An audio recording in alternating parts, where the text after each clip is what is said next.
Presidentja e Kosovës Vjosa Osmani e konsideroi të drejtë luftën e ushtrisë çlirimtare të Kosovës dhe shprehu mbështetjen e saj për protestën e paralajmëruar me 17 tetor në Tiranë. Në një deklaratë për mediat, Osmani theksoi rëndësinë e respektimit të parimeve të drejtësisë ndërkombëtare dhe të mbrojtjes së të drejtave të njerëzit. E mbështes këtë protestë dhe ka mbështetur secilën protestë e cila thret për drejtësi.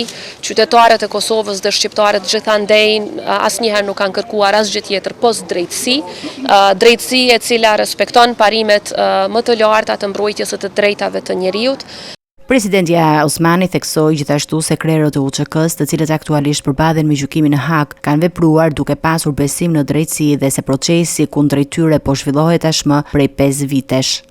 Krerët të cilët tani përballen në Hag, pikërisht pse kanë pasur besim në drejtësi, janë paraqitur para saj, tashmë po bëhen 5 vite, pa asnjë dyshim në drejtësinë ndërkombëtare, por ne si institucionet e Kosovës vazhdimisht kërkojmë që parimet më të larta të mbrojtjes së të drejtave të njerëzit dhe lirive themelore të respektohen.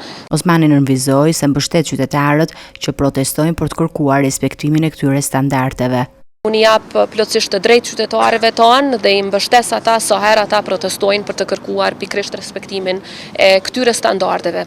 Lufta e ushtrisë çlirimtare të Kosovës ka qenë luftë e drejtë për liri, luftë për ta mbrojtur popullin ton, luftë për ta çliruar Kosovën nga okupimi që ka zgjatur për shekuj dhe luftë që ka pasur në fokus mbrojtjen e pragut të shtëpisë dhe mbrojtjen e qytetarëve të pafajshëm, të cilët sulmoheshin, vraheshin dhe masakroheshin nga ushtria serbe. Presidentja pati dhe një mesazh për partitë politike në Kosovë duke theksuar nevojën për gjetjen e gjuhës së përbashkët për formimin e qeverisë. Deklaratat e Osmanit vinë në një moment ku sfidat politike dhe proceset gjyqësore ndërkombëtare janë në fokus, ndërsa qytetarët shqiptar brenda dhe jashtë Kosovës kërkojnë respektimin e drejtësisë dhe të drejtave të individëve që kanë luajtur role kyçe gjatë luftës për çlirimin e vendit.